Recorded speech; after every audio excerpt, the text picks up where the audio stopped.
నమస్తే. మల్లికార్జున్. క్రోధీనామ సంవత్సరం 2024 వృశ్చిక రాశి వారికి రాశి ఫలాలు, జాగ్రత్తలు. వృశ్చిక రాశి వారంటే ఎవరు చూసుకోవాలంటే, ఇప్పుడు ఇది చెప్పే ఫలితాలన్నీ కూడా గోచారం ప్రకారం చెప్తున్నవి.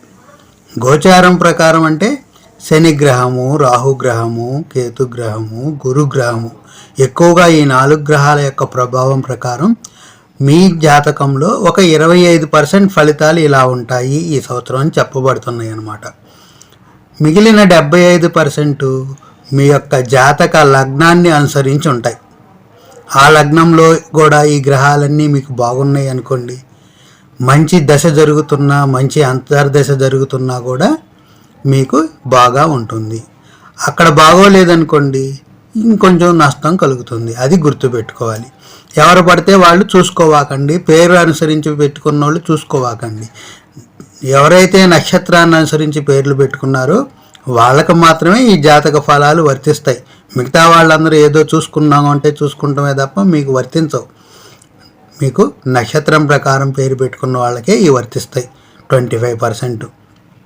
మిగిలిన 75% తెలుసుకోవాలంటే నేను ఉచితంగానే చెప్తాను. కాబట్టి డేటు, టైము, బర్త్ ప్లేసు నా వాట్సాప్ నెంబర్కి మెసేజ్ పెట్టండి. నేను మీకు మిగతా 75% చెప్తాను. ఎప్పుడు కాల్ చేయాలో నేను చెప్తాను. అప్పుడు ఆ సమయానికి మీరు కాల్ చేస్తే సరిపోతుంది. ఈరోజు మీరు మెసేజ్ చేస్తే రేపు నేను చెప్తాను అనమాట. మీకు ఈవినింగ్ టైం 5 గంటల నుంచి 6 గంటలకు కానీ, 4 గంటల నుంచి 6 గంటలకు కానీ చెప్తాను. మీరేం కాల్ చేయక్కర్లా, నేనే మీకు మెసేజ్ పెడతాను. దానికి మీరేమి డబ్బులేమి చెల్లించక్కర్లా, ఉచిత జ్యోతిష్యమే. తెలుసుకొని జాగ్రత్తలు తీసుకోండి. జ్యోతిష్య శాస్త్రం అనేది జాగ్రత్తలు, ఏదో అయిపోతుందని కాదు. జాగ్రత్త తెలిస్తే బాగుందనుకోండి, ఓకే గుడ్. బాగోలేదనుకోండి ఏం చేస్తాం? ఈ విషయాల్లో మనకు బాగోలేదంట, మనం జాగ్రత్తగా ఉండాలంట అని తెలుసుకొని ఆ విషయాల్లో జాగ్రత్తలు పాటించి చూడండి, తెలుస్తాయి. ఎవరు చూసుకోవాలి ఈ వృశ్చిక రాశి ఫలితాలంటే, విశాఖ నక్షత్రం 4వ పాదం, అనురాధ నక్షత్రం 1వ పాదం, 2వ పాదం, 3వ పాదం, 4వ పాదం వాళ్ళు, జ్యేష్ఠ నక్షత్రం 1వ పాదం, 2వ పాదం, 3వ పాదం, 4వ పాదం వాళ్ళు. ఈ 3 నక్షత్రాల వాళ్ళు వృశ్చిక రాశికి చెందిన వారు అవుతారు. ఈ వృశ్చిక రాశి వారికి క్రోధీనామ సంవత్సరంలో ఆదాయం 8, వ్యయం 14. అంటే దాదాపు బ్యాలెన్సే. ఎక్కడ వ్యయమైద్దో, అనవసరంగా ఏం చేయబోతామో నేను చెప్తాను. అది కనుక తెలుసుకుంటే ఆ 8ని 8తోనే సరిపెట్టచ్చు. 14 దగ్గరికి వెళ్ళక్కర్లా. చాలా కష్టం చాలామందికి, ఎందుకంటే అందరికీ చెప్పటం ఈజీ, ఆచరించడం చాలా కష్టం. అలాగే గౌరవం 4, అగౌరవం 5. పర్వాలా, దాదాపు బ్యాలెన్సే. కాబట్టి గౌరవాలకి అవమానాలకి ఇబ్బంది ఏమి లేదు. ఆదాయం 8, వ్యయం 14 అయినా సరే ఇబ్బంది ఏమీ లేదు. ఆ వ్యయాన్ని అదుపులో తెలుసుకుంటాం ఎలాగో, అదుపులో పెట్టుకుంటాం ఎలాగో తెలుసుకోవచ్చు. ముందుగా వృశ్చిక రాశి వాళ్ళకి గురుగ్రహము 7వ స్థానంలో ఉంది, వృషభ రాశిలో ఉందన్నమాట. వృశ్చిక రాశి వాళ్ళకి గురుగ్రహం 7వ స్థానం, భార్యాభర్తల స్థానం. గురువు గారు అక్కడ ఉన్నారు కాబట్టి ఇబ్బందులు ఏమీ లేవు. ఏమన్నా తలెత్తినా కూడా ఏమి ఇబ్బంది ఏం లేదు. ఎందుకంటే ఆ విషయంలో జ్ఞానం ఉంది. వృశ్చిక రాశి వాళ్ళకి జ్ఞానంగా ఉంటారు, బాధ్యతగా ఉంటారు, చక్కగా మాట్లాడుకుంటారు, చక్కగా ఆలోచిస్తారు. ఆ 2 సంబంధాలు బాగానే ఉంటాయి. అలాగే గురువు యొక్క దృష్టి వృశ్చిక రాశి వాళ్ళకి 11వ స్థానమైన కేతు స్థానం మీద పడుతుంది. కాబట్టి 11వ స్థానం లాభస్థానం. కేతువు కూడా 11వ స్థానం లాభమే.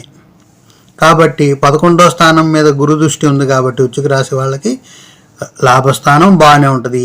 అలాగే కేతువు కూడా లాభ స్థానంలో మేలే చేస్తాడు, అది కూడా బాగానే ఉంటుంది. అలాగే గురువు యొక్క దృష్టి 3వ స్థానం మీద కూడా ఉంటుంది అనమాట వృశ్చిక రాశి వాళ్ళకి. 3వ స్థానం మీద దృష్టి ఉందంటే, 3వ స్థానం సోదరీమణులు, వాళ్ళతో కూడా గురు దృష్టి ఉంది కాబట్టి ఎక్కువగా సత్సంబంధాలే ఉంటాయి.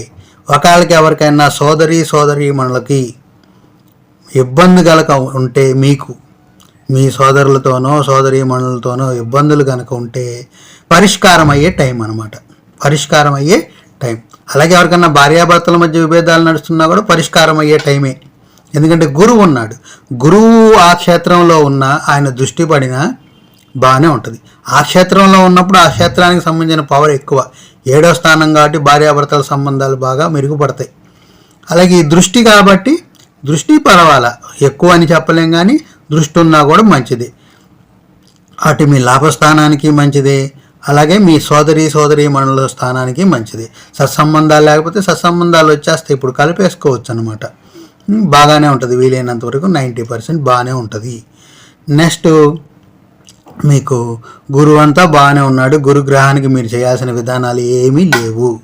నెక్స్ట్ 11వ స్థానంలో కేతువు.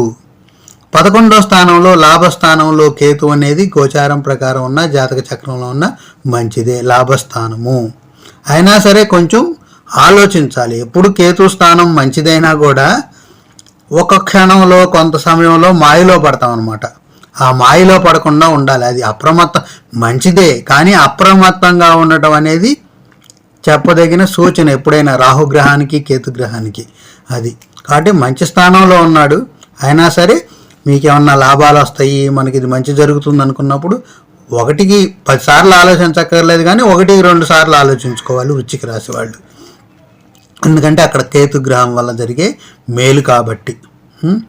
అది కాబట్టి లాభస్థానంలో మీ ఆలోచన కూడా సక్రమంగానే ఉంటుంది. కేతు ఆ స్థానాన్ని వీక్ చేస్తాడు మామూలుగా, లాభస్థానం అయితే బలోపేతం అవుతుంది. అది నెక్స్ట్ శనిగ్రహం.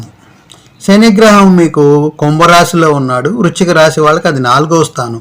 4వ స్థానం అంటే సర్వ సౌభాగ్య స్థానము, వాహన స్థానము, ఆస్తివాస్తులకు సంబంధించిన స్థానము, తల్లికి సంబంధించిన స్థానము. కాబట్టి అవన్నీ కూడా అక్కడ 4వ స్థానంలో శని స్వస్థానం కాబట్టి అది మీకు ఆ విషయాలన్నిటిలో కూడా ఎక్కువ శాతం శుభమే జరుగుతుంది, మేలే జరుగుతుంది. కాబట్టి మీరు కొనుక్కుంటారు. కొనుక్కునేటప్పుడు ఆలోచించుకోండి. వ్యయం ఆదాయం 8, వ్యయం 14 ఉంది కదా, బ్యాలెన్స్డ్గా చూసుకొని కొనుక్కోండి. అనవసరమైన అప్పులు అవి చేసుకోకుండా మన సామర్థ్యం ఎంత ఉందో తెలుసుకొని, మీకు శని కుంభస్థానంలో ఉన్నటువంటి ఎట్లాంటివి కొనుక్కుంటారంటే, మీకు చాలా కాలం నుంచి ఏయో కొన్ని వస్తువులు కానీ, కొన్ని నగలు, కొంత ఆస్తో ఏదో ఒక బాగా ఉంటుందన్నమాట కొనుక్కోవాలనే విషయం కొన్ని వృశ్చిక రాశి వాళ్ళకి. అది కుదరదు చాలా కాలం నుంచి. కానీ శని ఏం చేస్తాడంటే, శని ఇట్లాంటి వాటిల్ని ఫుల్ఫిల్ చేస్తాడనమాట. 4వ స్థానం నుండి కొంచెం నిదానమైన ఈ సంవత్సరం అయిపోయే లోపల మీకు ఏదైతే కోరిక గట్టిగా ఉందో వస్తు సంపద మీద, ఆ వస్తు సంపదని శని గ్రహం అనుగ్రహంతో మీరు సమకూర్చుకుంటారు. అలా ప్రేరేపితం అవుతుందన్నమాట మనలో ఉన్న ఈ శక్తులన్నీ కూడా. ఇవన్నీ కూడా ఎక్కడి నుంచో గురుగ్రహం అంటే ప్రేరేపితం చేయట్లా, మనలో ఉన్న గురుశక్తే మన కుటుంబ బాంధవ్యాల్ని మెరుగుపరుస్తుంది. మనలో ఉన్న గురుశక్తే మన సోదరీమణులతో సంబంధ బాంధవ్యాల్ని మెరుగుపరుస్తుంది. మనలో ఉన్న కేతుగ్రహ ఛాయే మన యొక్క లాభస్థానాన్ని మెరుగుపరుస్తుంది. మనలో ఉన్న శనిగ్రహ శక్తి మన యొక్క సర్వ సౌభాగ్య స్థానాల్ని, ఆస్తిపాస్తుల్ని మెరుగుపరుస్తుంది. అది గుర్తుపెట్టుకోవాలి. కాబట్టి మీకు గురుగ్రహము బాగానే ఉన్నది, కేతుగ్రహము బాగానే ఉన్నది, శనిగ్రహము బాగానే ఉన్నది. నెక్స్ట్ అందుకని మీకు అవమానాలు లేవంటే ఉంటాయి చిన్న చిన్నవి. ఎందుకంటే అవమాన స్థాయి ఉంది కదా, ఏం పెద్దవి పట్టించుకోవాల్సిన అవసరం ఏమీ లేదు. నెక్స్ట్ మాయలో పడితే ఉంటుంది ఎప్పుడైనా సరే అవమానం. నెక్స్ట్ 5వ స్థానంలో రాహుగ్రహ సంచారం ఉన్నది. 5వ స్థానంలో రాహువు 5వ స్థానంలో ఉంటే, రాహు అనేది మంచిది కాదు, కొన్ని ప్రదేశాలకి ఇబ్బంది. 5వ స్థానంలోకి వచ్చేటప్పటికి ఏ గ్రహం ఉన్నా, ఎట్లాంటి గ్రహం ఉన్నా కూడా అక్కడ అదృష్టాన్ని ఇవ్వవలసిందే, ఆ జాతకులకు మేలు చేయవలసిందే. 5వ స్థానంలో ఏ గ్రహం ఉన్నా, 9వ స్థానంలో ఏ గ్రహం ఉన్నా, లగ్న స్థానంలో ఏ గ్రహం ఉన్నా కూడా వీలైనంత వరకు మేలు చేయవలసిందే. మేలు జరిగేటట్టే ఆ స్థానం యొక్క ప్రభావం ఉంటుంది. అంటే ఇప్పుడు మీలో ఉన్న రాహుమాయ మీకు అదృష్టాన్ని తెచ్చిపెడుతుంది. అలాగే సంతాన స్థానాన్ని మేలు చేస్తుంది, సంతానానికి మేలు చేస్తుంది. అలాగని మీకు రాహువు కాబట్టి మేలు జరుగుతుంది, కానీ సంతానం పట్ల అప్రమత్తంగా కూడా ఉండాలి. రాహువు కాబట్టి, వేరే గ్రహం అయితే అక్కర్లా. ఎందుకంటే 99% బాగుండి 1%లో మేలు కీడుగా జరిగిపోయిద్ది అనమాట. రాహు పర్సెంట్లో మాయా ప్రభావం. అందుకని సంతానాన్ని కొంచెం బాగుంటుంది ఖచ్చితంగా. వాళ్ళకి ఏమన్నా పోటీ పరీక్షలకు వెళ్ళినా, చదువుతున్నా, ఉద్యోగం చేస్తున్నా కొంచెం అప్రమత్తం చేయండి, జాగ్రత్తగా ఉండండి, జాగ్రత్తగా ఆలోచించండి అని చెప్పండి. వీలైనంత వరకు వాళ్ళకి మేలే జరుగుతుంది 90% పాటు. ఎందుకంటే మీ పరంగా మీ సంతానం, ఇంకా మిగతాది ఏంటంటే వాళ్ళ జాతకంలో ఉన్న దాన్ని బట్టి కూడా వాళ్ళకి ఉంటుంది. 25% ఇది, మిగతా 75% వాళ్ళ జాతకంలో ఉంటుందన్నమాట. కాబట్టి మీకు రాహువు కూడా మేలే. కాబట్టి మీకేంటి, గోచారంలో ఉన్న 4 గ్రహాలు దాదాపు మీకు మేలుగానే ఉంటాయి. అందుకని మీకు ఆదాయం 8, వ్యయం 14. ఆ 14 వ్యయం కూడా ఏంటి చెప్పా, సర్వ సౌభాగ్య స్థానంలో 4వ స్థానంలో మీరు ఎప్పటి నుంచో కోరికతో ఉన్నవి, ఎప్పటి నుంచో మీ మనసులో నిక్షిప్తమై ఉన్నవి కొనుక్కోగలుగుతారు. దానికి కొంచెం మీ ఖర్చు మించైనా సరే కొంచెం ఖర్చు పెడతారు. పాత దానంలో తీసే కొత్తది కూడా తెచ్చి అప్పు చేసుకొని కూడా కొనరు. అదొక గుర్తు. మీ నిల్వల్లో ఉన్న బ్యాలెన్స్ని తీసుకొచ్చుకొని ఇప్పుడు వచ్చిన ఆదాయం వాటితో కొనుక్కోగలుగుతారు. దానికి కుటుంబ సభ్యుల సపోర్టు అన్నీ ఉంటాయి. ఎందుకని 7వ స్థానం బాగుంది, సోదరీమణుల స్థానం బాగుంది, సంతాన స్థానం బాగుంది, లాభస్థానం బాగుంది. దాదాపు వృశ్చిక రాశి వారికి ఈ సంవత్సరం పెద్ద ఇబ్బందులు ఏమీ లేవు. ఆ కొనుక్కునేటప్పుడు మరీ టూ మచ్ స్థాయి ఉండకూడదు. దానికి మీ అందుబాటులో చూసుకొని కొనుక్కోండి. ఆదాయం 8, 14 కాబట్టి మీ దగ్గర డబ్బులు ఉంటే ఆ ఎక్స్ట్రా డబ్బులు ఖర్చు పెట్టి కొనుక్కోండి. లేదనుకోండి, మీరు ఆ ఎక్స్ట్రా కోసం అప్పు చేశారనుకోండి, అవమానం స్థాయి ఒకటి ఉంది కదా, అది ఎగ్జిక్యూట్ అవుతుంది. కాబట్టి మీకు ఎక్కువ పరిహారాలు ఏమీ లేవు, అంతా బాగానే ఉన్నది. మంత్రజపాలు లేవు, ఆహార స్వీకరణలు లేవు. కాకపోతే మీ సంతాన స్థానం కొంచెం ఉంది కాబట్టి మీ సంతానానికి కొంచెం, వాళ్ళని కొంచెం బాబు మినపగారులు, మినపట్లు కొంచెం తింటుండండి అని చెప్పండి. ఆహార పదార్థంగా వాళ్ళని స్వీకరించమని చెప్పండి. అది అలాగే మీ సంతాన పరంగా మీరు ఏదన్నా జపం చేయదలుచుకుంటే ఇక్కడ రాహుగ్రహ జపం చేయండి. రాహుగ్రహ జపం అంటే అర్ధకాయం మహావీరం చంద్రాదిత్య విమర్దనం సింహికా గర్భ సంభూతం తం రాహుం ప్రణమామ్యహం. ఇది నవగ్రహ స్తోత్రము భక్తి మార్గంలో. నేను చెప్పా కదా, భక్తి మార్గంలో నాకు ఎక్కువ అయితే నమ్మకం ఏమి ఉండదు.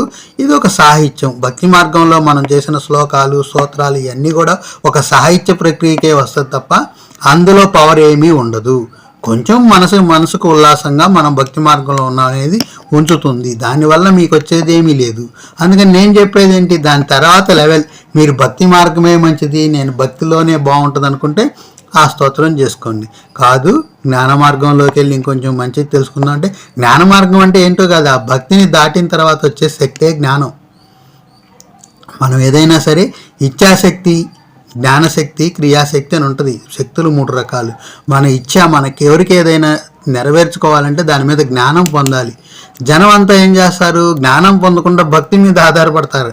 నా కోరిక ఇది నెరవేర్చాలి, నాకు ఇలా చేయాలి స్వామి, రాముడు, దేవుడు, కృష్ణుడు అని ఇట్లా ఉంటుంది 90%. అది కాదు విధానం. మనకేదన్నా ఇచ్చ కలిగితే ఆ ఇచ్చని నెరవేర్చుకుంటానికి ఆ ఇచ్చకి సంబంధించిన జ్ఞానాన్ని మనం తెలుసుకోవాలి. దానికి సంబంధించిన జ్ఞానాన్ని మనం తెలుసుకున్న తర్వాత దాన్ని క్రియారూపంలోకి మార్చి పనిచేస్తే ఆ ఇచ్చ నెరవేరుతుంది. ఇది విధానం. కాబట్టి మీకు కుమారుడి స్థానంలో ఉంది కాబట్టి ఈ జ్ఞాన స్థానంలో ఏం చేయాలి, రాహుకు సంబంధించిన వైబ్రేషన్. ఆ వైబ్రేషన్ మన ద్వారా మన సంతానానికి చేరుతుంది. మనకు పంచకోశాలు ఉంటాయి, అన్నమయ కోశం, ప్రాణమయ కోశం, మనోమయ కోశం, విజ్ఞానమయ కోశం, ఆనందమయ కోశం. మన సంతానం మన పక్కన ఉన్నా, ఎంత దూరంలో ఉన్నా ఈ విజ్ఞానమయ కోశం అనేది విశ్వమంతా కూడా వ్యాపించి ఉంటుందన్నమాట. మిగతా 4 కోశాలు మన నుంచి ఒక 6-7 అడుగులు, 6, 10 అడుగులు, 14 అడుగుల దూరంలో ఉంటాయి. కానీ ఆనందమయ కోశం అనేది విశ్వమంతా కూడా వ్యాపించి ఉంటుంది.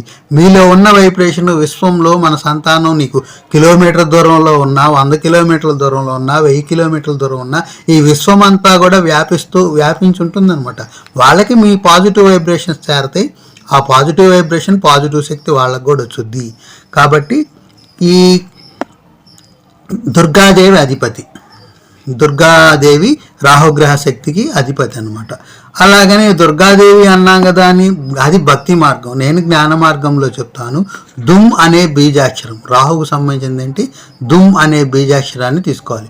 ఓం దుమ్ దుర్గాదేవిం నమః, ఓం దుమ్ దుర్గాదేవిం నమః, ఓం దుమ్ దుర్గాదేవిం నమః. అది మాకు భక్తి మార్గమే కావాలనుకున్న వాళ్ళు అర్ధకాయం మహావీరం చంద్రాదిత్య విమర్దనం సింఖ్యాగర్భ సంభూతం తం రాహుం ప్రణమామిహం అది పాటించుకోండి. లేదు మాకు జ్ఞాన మార్గం కావాలనుకున్నప్పుడు ఓం దుమ్ దుర్గాదేవిం నమః, ఓం దుమ్ దుర్గాదేవిం నమః, ఓం దుమ్ దుర్గాదేవిం నమః. ఈ మంత్ర జపాన్ని ఈ బీజాక్షరంతో కూడిన దుమ్ అనే బీజాక్షరం 0 ఉండాలన్నమాట. ఆ 0 ఎప్పుడు కూడా మనలో వైబ్రేషన్ ఇచ్చుద్ది. ఓం అంటే వైబ్రేషన్ ఉంటుంది, దుమ్ అంటే వైబ్రేషన్ ఉంటుంది. ఓ అంటే ఏముండదు, దు అన్న ఏముండదు. ఆ 0 ఎప్పుడైతే మనకు చేరుద్దో అప్పుడే మనలో ఒక శక్తి, మనలో వైబ్రేషన్ కలుగుతుంది. మన శరీరంలో ఉన్న షట్చక్రాల్లో ఒక్కొక్క బీజాక్షరానికి ఒక్కొక్క చక్రము యాక్టివేషన్లో జరుగుతుంది. ఆ యాక్టివేషను అన్నమయ కోశం ద్వారా ప్రపంచమంతా కూడా వ్యాపించి ఉంటుంది. కాబట్టి అది చేయండి. ఆ మంత్రాన్ని మీరు జపించడం వల్ల మీ సంతాన స్థానంలో రాహువు కాబట్టి ఇబ్బంది ఏమీ లేకుండా వాళ్ళకి ఇంకొంచెం మీరు మేలు చేయగలిగిన వాళ్ళు అవుతారు. మీ పిల్లలకి, మీ సంతానానికి మంచిది. అలాగే నెలకి కానీ 2 నెలలకు కానీ ఓపిక చేసుకొని 1 కిలో మినప్పప్పు తెచ్చుకొని కొంచెం గారెలు వండి గుడి దగ్గర కానీ లేదా తెలిసిన వాళ్ళకి కానీ చుట్టుపక్కలకు కానీ ఎక్కడైనా సరే పంచండి. గారెలు ఇంట్లో మీకు గుడి ఉంది, వెళ్ళి అక్కడ పంచండి. ఏమీ లేదు, మన చుట్టుపక్కల వాళ్ళకి పంచండి. ఫంక్షన్ కింద ఏదో కింద చక్కగా గారెలు వండండి. 1 కిలో గారెలు ఉన్న అందరికీ కూడా తలా 4-5 గారెలు చక్కగా పెట్టేవండి. దాని ద్వారా ఏమైంది? రాహుగ్రహం ప్రీతిపాత్రం అవుతుంది. ఆహార పదార్థాల ద్వారా మనం కూడా తినాలి. తినటం వల్ల మీరు తినటం కన్నా మీ పిల్లలకు కాబట్టి వాళ్ళు తినటం వల్ల ఏమైంది? వాళ్ళ ఆలోచన విధానం మారుతుంది. ఎందుకంటే ఆహార విధానమే ఆలోచన విధానం. సాత్విక ఆహారం తింటే సాత్వికమైన ఆలోచనలు వస్తాయి. రజోగుణ సంబంధమైన ఆహారం తింటే రజోగుణ సంబంధమైన ఆలోచనలు వస్తాయి. కాబట్టి సాత్విక ఆహారమే కాబట్టి ఇది మినపగారులని పంచండి. తద్వారా మేలు జరుపుకోండి. నేను చెప్పినవన్నీ కూడా వినటం వల్ల ఉపయోగం ఏం లేదు, అంతా బాగానే ఉంది. మీరు సంతానం ఉన్నోళ్ళు కొనుక్కుంటే వాళ్ళకి ఏమైనా ఇబ్బందుల్లో ఉన్నా, వాళ్ళకి ఏమైనా మంచి జరగాలన్నా అదొకటి ఆచరించుకోండి. మిగతా అంతా వృశ్చిక రాశికి దాదాపు బాగానే ఉంది. లేదు నా జాతక చక్రం ప్రకారం కూడా తెలుసుకోవాలనుకుంటే date of birth, time, place నా వాట్సాప్ నెంబర్కి సెండ్ చేయండి. తర్వాత రోజు మీకు ఆ 75% కూడా ఎలా ఉందో నేను చెప్తాను. నేను చెప్పిందంత జ్యోతిష్యం ఎప్పుడు కూడా ఇంటే ఉపయోగమే ఉండదు, ఆచరిస్తేనే. ఏదైనా సరే ఆచరిస్తేనే ఆ విద్యకి వాల్యూ. ఆచరించుకొని సత్సంకల్పాలు, సద్బుద్ధులు పొందుతారని మీకు అందరికీ సర్వ సౌభాగ్యాలు కలగాలని మనస్ఫూర్తిగా కోరుకుంటూ మీ మల్లికార్జున్. ధన్యవాదాలు.